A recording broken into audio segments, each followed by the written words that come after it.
On se retrouve enfin pour voir c'est quoi la méthode du complément, comment est-ce qu'on va l'utiliser, notre complément, pour faire la soustraction. Donc, on se rappelle que notre but, c'était de faire des soustractions dans des bases différentes et que lorsqu'on arrive à faire des méthodes de soustraction avec des bases binaires, octales ou hexadécimales, ce genre de calcul-là, pour un ordinateur, ça peut être plus complexe. Donc, on veut trouver une façon rapide d'aller faire le calcul. Cette méthode-là, on le garde en tête, elle est faite pour un ordinateur, donc il y a plus d'étapes, mais c'est des étapes qui sont très simples pour l'ordinateur. Donc on y va, comment est-ce qu'on va faire ça? Ici, on va commencer par s'assurer que nos deux chiffres ont autant de chiffres, nos deux nombres plutôt ont autant de chiffres avant la virgule qu'après la virgule. Si jamais on n'a pas autant de chiffres avant la virgule, on va rajouter des zéros au début. Si on n'a pas autant de chiffres après la virgule, on rajoute des zéros à la fin pour s'assurer que les deux nombres ont autant de chiffres avant et après la virgule. Pourquoi est-ce qu'on fait ça? Tout simplement parce que notre complément doit utiliser la plus grande puissance entre nos deux nombres. Donc, on veut s'assurer que les deux nombres ont autant de chiffres pour pouvoir trouver cette dite puissance-là. Ensuite, en deuxième étape, c'est là que le complément va arriver dans notre algorithme. On va aller trouver le complément du nombre qui est à soustraire. Donc, quelque chose moins un nombre, ce nombre-là, on va le complémenter pour pouvoir l'utiliser dans notre algorithme. Ce complément-là, on va l'additionner à l'autre nombre de notre opération.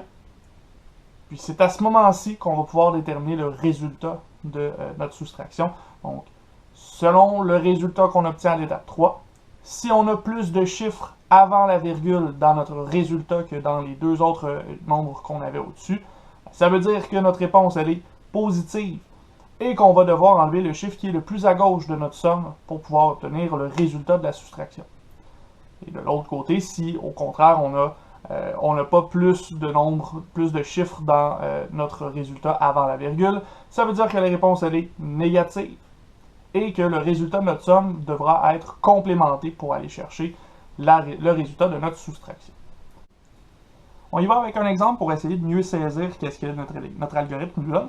Donc on y va avec cet exemple-ci, 263 moins 45 en décimale. On va faire étape par étape l'algorithme pour voir le résultat ici de cette soustraction.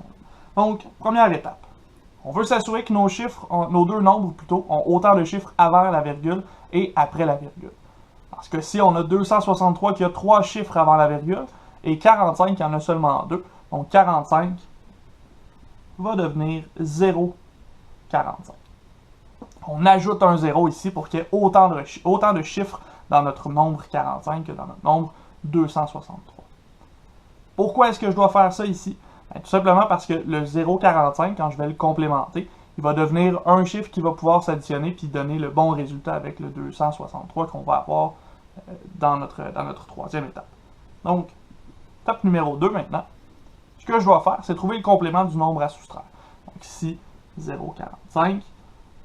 On le complémente dans la base décimale. Donc, comme on est en base décimale, ça veut dire qu'on va le complémenter avec le chiffre 9, puis qu'au résultat final, on va ajouter 1. Donc, ici, 5, son complément pour arriver à 9, c'est 4. 4, son complément pour arriver à 9, c'est 5. Et 0, son complément pour arriver à 9, c'est 9. Ça veut dire que le complément de 45, ou 0,45 plutôt, ce sera égal à 954 plus 1, donc 955. Faites le calcul, 955 plus 45, ça vous donne effectivement 1000, qui serait la plus grande puissance de 10 qui dépasse notre valeur ici pour les chiffres qui nous intéressent. Ça veut dire qu'il ne nous reste plus qu'à faire le calcul. 263 plus 955, 3 plus 5 donne 8, 6 plus 5 donne 11, reste 1, 2 plus 9 donne 11, plus 1 donne 12. Donc là, on obtient 1218 avec la somme qui est ici. On s'en va donc à l'étape numéro 4. L'étape numéro 4 nous demande d'aller vérifier combien il y a de chiffres dans la partie entière, donc combien il y a de chiffres avant la virgule avec notre résultat, et de le comparer au nombre de chiffres qu'il y avait avant la virgule de nos deux autres premiers nombres. Dans ce cas-ci, on a 4 chiffres, et avant, on avait au maximum 3 chiffres. Donc, on a plus de le chiffre dans le résultat. Ça veut dire que notre réponse est positive. Et on enlève le chiffre le plus à gauche. Ce que ça veut dire, c'est que 263 moins 45, c'est un résultat qui sera positif. Notre chiffre ici sera plus grand que 0. Et pour le trouver, on va prendre notre résultat qui est ici, puis on va enlever le chiffre qui est le plus à gauche, donc le 1000 dans ce cas-ci. Ça nous donne 218. Vérifiez ça dans votre calculatrice si vous voulez être sûr. 263 moins 45, ça va effectivement vous donner 218. Et on va l'avoir fait avec une addition plutôt que de l'avoir fait avec une soustraction. Je rappelle que pour l'ordinateur, l'addition va être beaucoup plus facile que la soustraction. Donc de là, l'addition avec le complément dans ce cas-ci. Maintenant, on pourrait se demander pourquoi est-ce que ça fonctionne, ça ici, cette opération-là. Pourquoi est-ce que c'est la bonne façon de faire?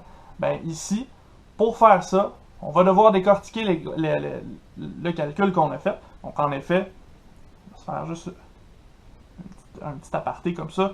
263, si on y va avec notre complément ici, dans notre addition, c'est la même chose que 263 plus 1000 moins 45.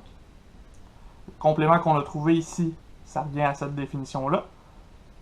Donc ça, c'est égal à la même chose que 1000 plus 263 moins 45. Le 263 moins 45, c'est ça le résultat qu'on cherche à obtenir. Dans ce cas-ci, c'est égal à 1218. Donc si j'enlève le 1000 que j'ai ajouté de plus, je devrais retrouver le 263 moins 45. Donc je devrais retrouver effectivement le 218 qui est ici. Ça fonctionne ici parce que de la façon qu'on l'additionne avec son complément, on va retrouver une puissance de 10 qui est facile à enlever. On a tout simplement à ignorer le premier chiffre et ça va nous donner le résultat de notre opération qu'on cherchait. Si le pourquoi ça fonctionne, c'est pas la chose qui vous intéresse le plus, c'est surtout le comment ça va fonctionner pour se rendre jusque-là. Donc, si vous voulez avoir plus de détails sur ça, je vous invite à m'écrire, on pourra en discuter, je pourrais vous expliquer plus en détail pourquoi est-ce que ça fonctionne, mais sachez que ça fonctionne principalement parce qu'on est allé chercher le complément ici et que de la façon qu'on l'écrit, avec notre complément, on va se retrouver à une puissance de 10 de plus que le chiffre qui nous intéressait. Regardons un autre exemple où clairement notre réponse devrait être négative, donc on va voir qu'est-ce qui se passe si on a vraiment une réponse négative avec notre algorithme. Donc ici, on est en train de faire 45,67 moins 263, donc on va devoir trouver la méthode par complément de cette soustraction-ci. On commence par aller s'assurer que les chiffres ont autant, les deux nombres ont autant de chiffres avant la virgule qu'après la virgule. Donc dans ce cas-ci, notre premier nombre, 45,67, n'a pas de centaine. Donc 45,67 va devenir 0,45,67. Et 263, comme il n'y a aucun chiffre après la virgule, on va lui ajouter 0,0. En réalité, ici, la première opération, 0,45,67, ça, c'est pas particulièrement important. C'est juste parce qu'on veut que les deux chiffres aient exactement le même nombre les deux nombres aient exactement le même nombre de chiffres, mais en réalité, c'est plus la partie 263,00 qui va devoir avoir autant de chiffres, parce que c'est celle-ci qu'on va complémenter. Mais si vous voulez juste le faire à tous, faites-le aussi en haut, c'est pas plus grave que ça. Une fois que c'est fait, on veut complémenter 263,0. On est en décimale, donc on va complémenter à 9. Ça veut dire que ce qui manque à 0 pour arriver à 9, c'est 9. Ce qui manque à 0, c'est 9. Ce qui manque à 3, c'est 6. Ce qui manque à 6, c'est 3. Et ce qui manque à 2, c'est 7. Avec ça, on trouve que le complément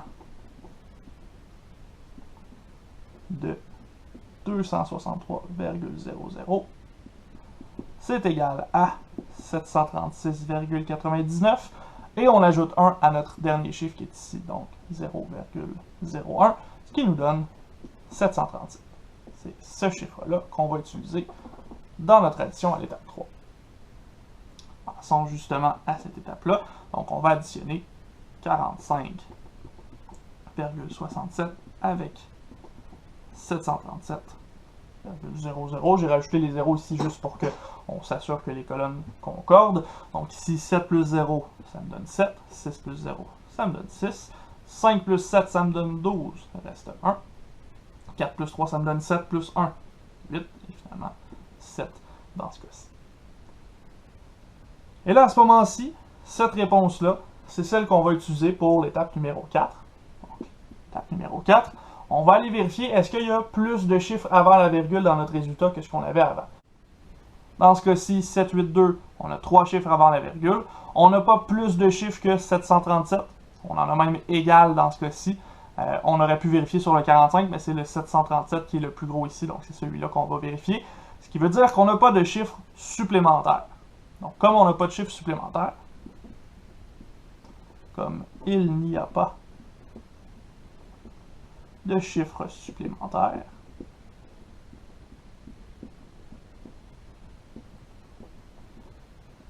supplémentaire avec un E à la fin, la réponse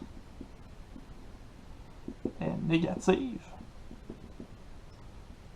et elle correspond au complément du résultat. Ça veut dire que mon 782,67, je vais devoir le complémenter pour obtenir le résultat de ma soustraction.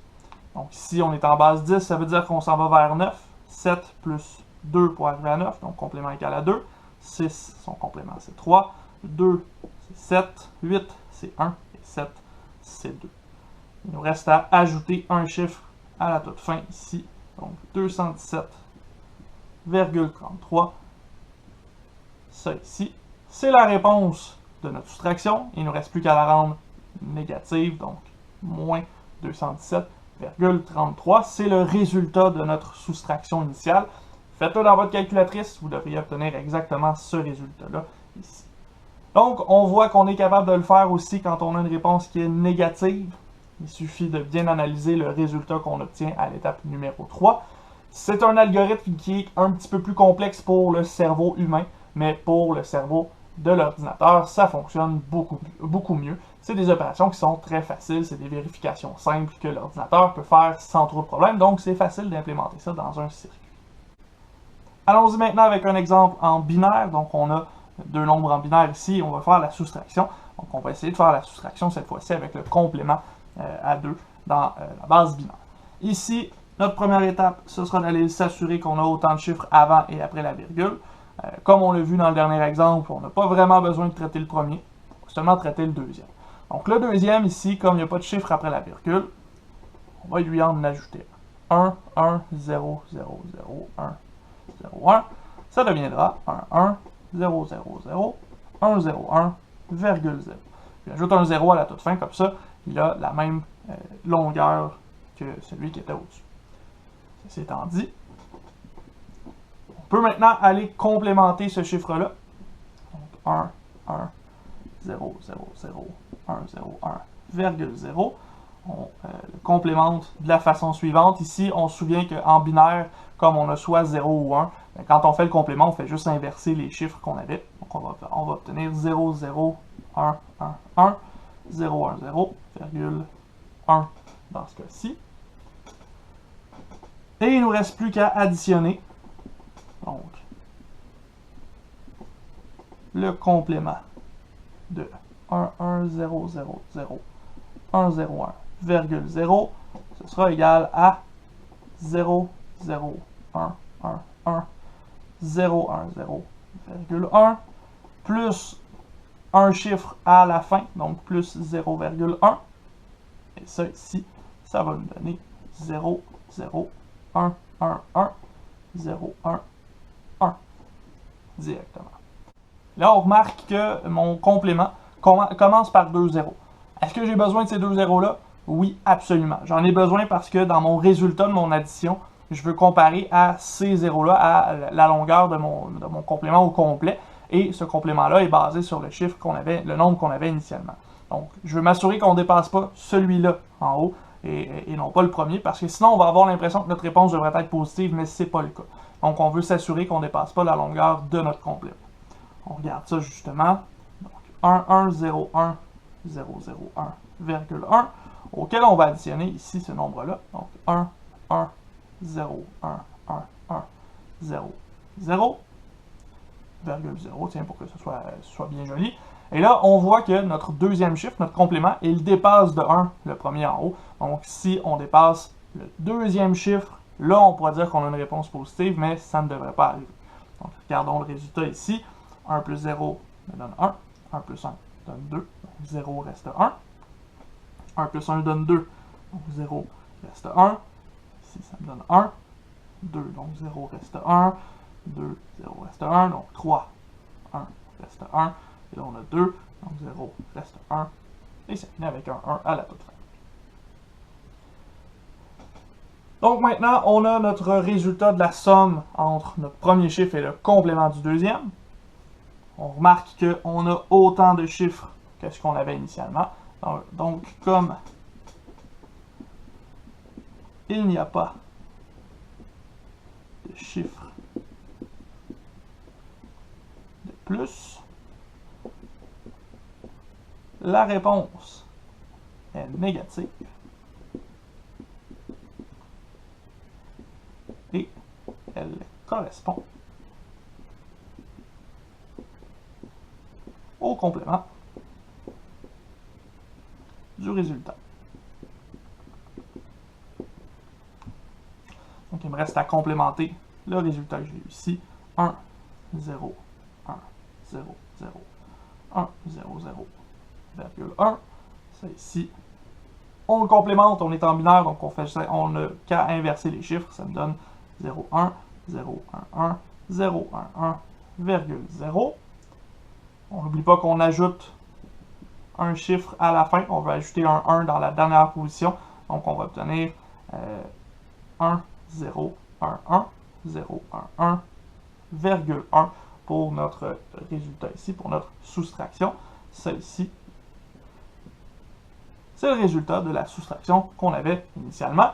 Là, il ne faut pas oublier, notre réponse, elle doit être négative. Donc, on va ajouter un négatif à l'avant de ce résultat-ci. Ça veut dire que la différence entre 1, 1, 0, 1, 0, 0, 1,1 en binaire moins 1, 1, 0, 0, 0, 1, 0, 1, c'est égal à moins 1, 0, 1, 1, 0, 1, 1,1 en binaire. Regardons un autre exemple. Cette fois-ci, on est en octal. 45,56 en octal moins 7641,3 en octal. Ici, on a un nombre à soustraire qui n'a pas autant de chiffres après la virgule, donc on va devoir lui ajouter un 0. 7641,3 va devenir 7641,30. Et ici, on est toujours en octal. C'est pas très grave, on est en train de faire des démarches, mais pour pas se mélanger, pourquoi pas. Donc à ce moment-ci, ça veut dire que je vais devoir trouver le complément de ce deuxième chiffre-là, 7641,30. On n'oublie pas qu'on est en octal, base 8. Ça veut dire qu'on complémente à 7. Donc, mon chiffre que je vais obtenir, je vais devoir le complémenter pour obtenir 7. Donc, 0 pour obtenir 7, je dois lui ajouter 7. 3 pour obtenir 7, je lui ajoute 4. 1, je lui ajoute 6. 4, je lui ajoute 3. 6, je lui ajoute 1. Et 7, je lui ajoute 0. Donc, ça veut dire que le complément de 7641,3, ce sera égal à notre chiffre ici, 0,136. Mais on ajoute 1 à 47 ici. On ajoute 1 à notre 7 finalement. Donc, dans ce cas-ci, si on ajoute 1 à 7, il tombe à 8. Ça veut dire qu'on ajoute 1 au 4, ça tombe à 50 pour celui-ci. Donc, le complément de notre deuxième valeur, ça se trouve à être cette troisième valeur-là qui est ici. À ce moment-là, je peux faire mon addition. 45,56 auquel j'ajoute 0,136,56 50. On s'assure que les colonnes sont bien alignées et on peut faire cette addition-ci. Donc, 6 plus 0, 6. 5 plus 5, c'est 10. Et ça, 10, ça dépasse de 2 de notre valeur 8.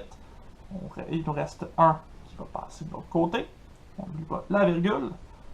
5 plus 6, c'est 11. Plus 1, c'est 12. Donc 12, c'est 4 de plus que 8. Il reste 1. 4 plus 3, c'est 7. Plus 1, c'est 8. Ça me donne 0. Il reste 1. 1 plus 1, c'est 2. Et là, pour ma dernière colonne, j'aurai 0 plus 0 qui me donne 0. Et là, on se dit ça sert absolument à rien, Félix. Pourquoi tu rajoutes un 0 ici? Mais c'est pas vrai. C'est important parce que la réponse totale 0,204,26, c'est celle-ci que je veux complémenter pour réellement obtenir mon résultat. Sinon, il va me manquer de l'information. Donc, il faut que je respecte la taille totale de mon complément pour être certain d'obtenir le bon résultat en bout de ligne. Donc, encore une fois, ici, je vais rajouter mon 0, même s'il ne sert à rien, il ne donne pas d'information pour l'instant.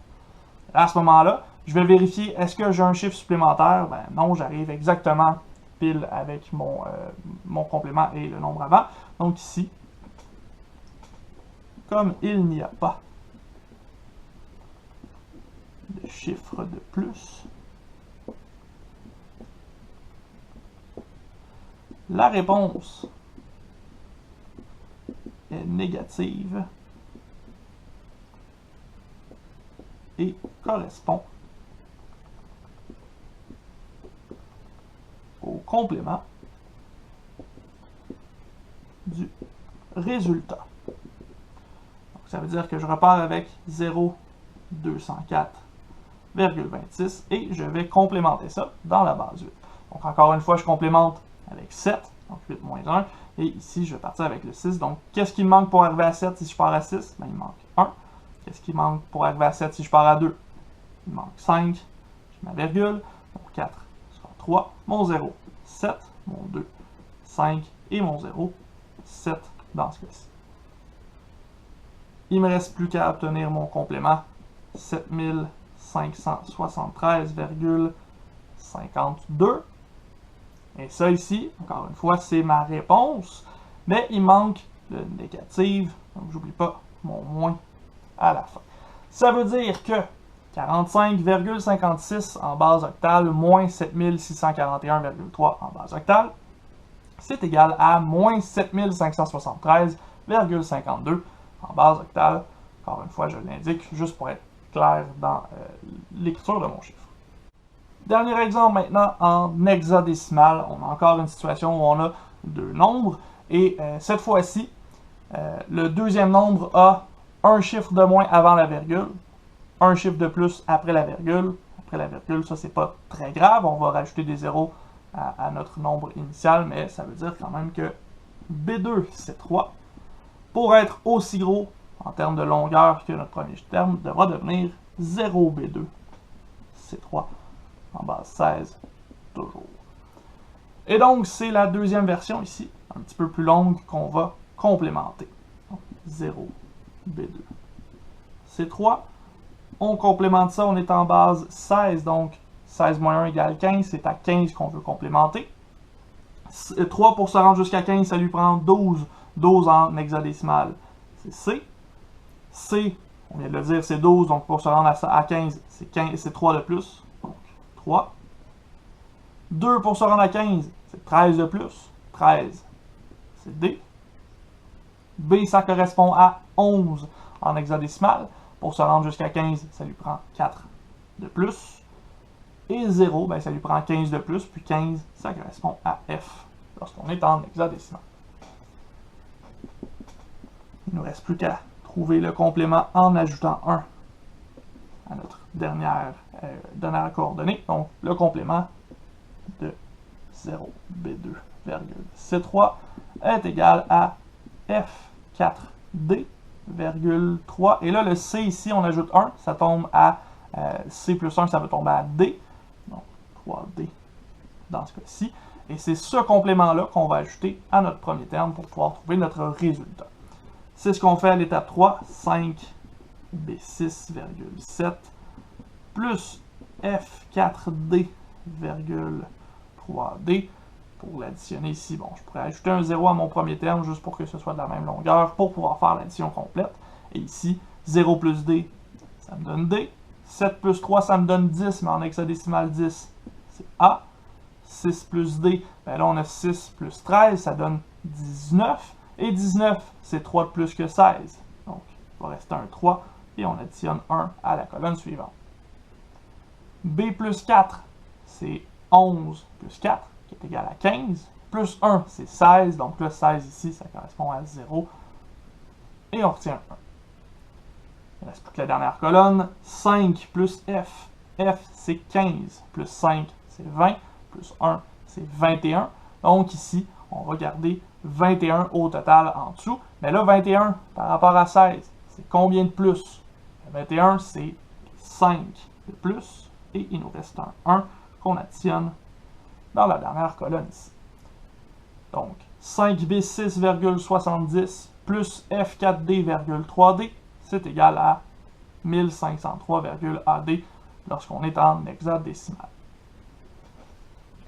Et là, ici, on va remarquer que on a un chiffre de plus à notre résultat qu'à ce qu'on avait au-dessus dans les deux nombres. Qu'est-ce que ça veut dire? Comme il y a un chiffre de plus,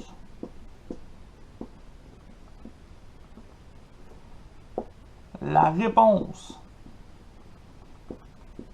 est positive et on enlève le chiffre le plus à gauche. Ce chiffre-là, c'est le 1, c'est celui qu'on va enlever, c'est celui qu'on va tronquer de notre résultat. Et ça veut dire que 5b6,7 en hexadécimal moins b2,c3 en hexadécimal, c'est égal à ce qui reste ici, 503,AD en hexadécimal toujours. Donc, c'est ce résultat-là qu'on obtient à la fin, et c'est une réponse qui est positive, c'est ce qu'on avait retrouvé, donc on n'a pas besoin de rajouter un moins ici. Ceci étant dit, ça fait le tour de la méthode du complément. On a vu c'était quoi la méthode, on l'a appliqué dans 3 exemples différents lorsqu'on était en binaire, octal et hexadécimal. Donc maintenant, on est capable de faire ces soustractions-là de plusieurs méthodes possibles. Comme je vous disais, la méthode du complément, pour le cerveau humain, c'est pas nécessairement la méthode la plus intuitive. C'est, je dirais, plutôt une méthode qui ressemble à de la mathémagie, mais pour l'ordinateur, cette méthode-là, elle est beaucoup plus simple à opérer. C'est donc celle-ci, la plupart du temps, que les ordinateurs vont utiliser. On va aller complémenter, étant donné que c'est des opérations simples. C'est un petit peu plus long, mais pour un ordinateur, c'est instantané. Donc, ça se fait super bien. Ceci étant dit, ça fait le tour de la section 3.3.2. Donc, on vient de voir la soustraction au point de vue des systèmes de numération. Ça veut dire qu'on s'en va à la section 3.3, où là, on va parler de multiplication. Mais ce ne sera pas pour maintenant. On fait ça dans une prochaine vidéo.